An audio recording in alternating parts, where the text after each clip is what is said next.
দেখো আজকে আমি আমার মায়ের বাড়িতে এসেছি।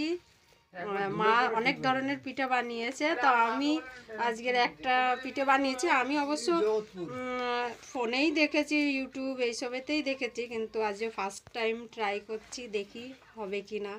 এটাকে বলে গোকুল পিঠে।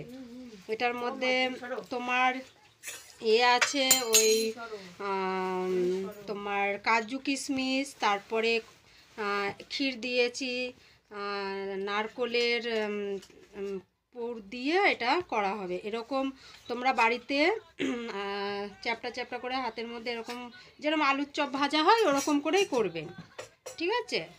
এবার দেখাচ্ছি এটা কি করে ব্যাটারটা তৈরি করবে। এটার মধ্যে একটু সুজি, একটু দুধ, আর দুধ দিয়ে মোটামুটি গুললে বেশি ভালো হয়, এবার জল দিয়ে গুলেও নিতে পারো। এর মধ্যে হালকা একটু চিনি দেবে, সুজি, এটা গুলে আর 10-15 মিনিট মতো রেখে দেবেন, যাতে একটু জিনিসটা ভালো হবে, ফুলবে ভালো।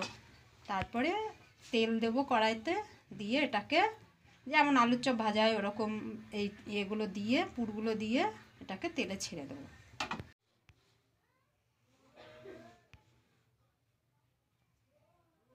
এবার দেখো যে ব্যাটারটা বানিয়েছিলাম, ব্যাটারটার মধ্যে এগুলো এরকম দিয়ে আর আলুর মতো যেমন আলুর চপ করে ওরকম করে দিয়ে এরকম করে ছেড়ে দিতে হবে। পিঠেটা এরকম একটা করেই ছাড়লেই ঠিক হবে। এবার এইগুলো আবার ভাজা হয়ে গেলে দুধ দিয়ে, চিনি দিয়ে বা গুড় দিয়ে, দুধ জাল দিয়ে রেখে দিয়েছি, সেটার মধ্যে আবার ভিজিয়ে দেবো।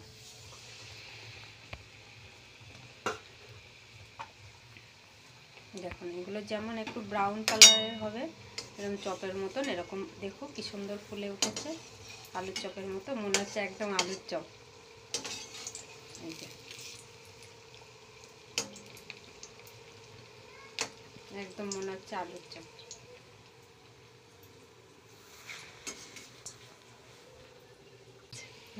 একদম আলুর চপ, দেখে মনে হবে আলুর চপ।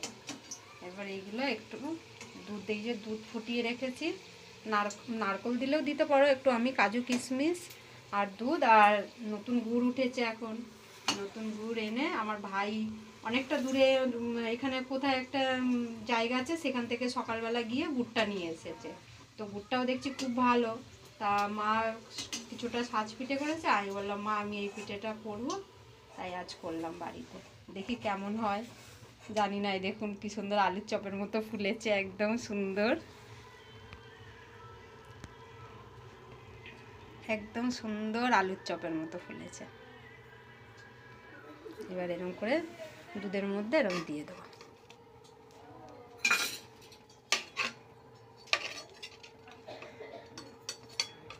হাঁড়িটা পুরো ভর্তি করে মা পিঠে করেছে, একদম মনে হচ্ছে দুধেই কম পড়ে যাবে। মাকে বলতে হবে আরেকটু দুধ নিয়ে এনে এর মধ্যে দিয়ে দিতে। এরকম করে ভিজিয়ে দেবেন দুধে, আস্তে আস্তে ভিজবে, সকালেও খেতে পারবে, ভিজিয়ে গেলে একদম পিঠেটা নরম হয়ে যাবে।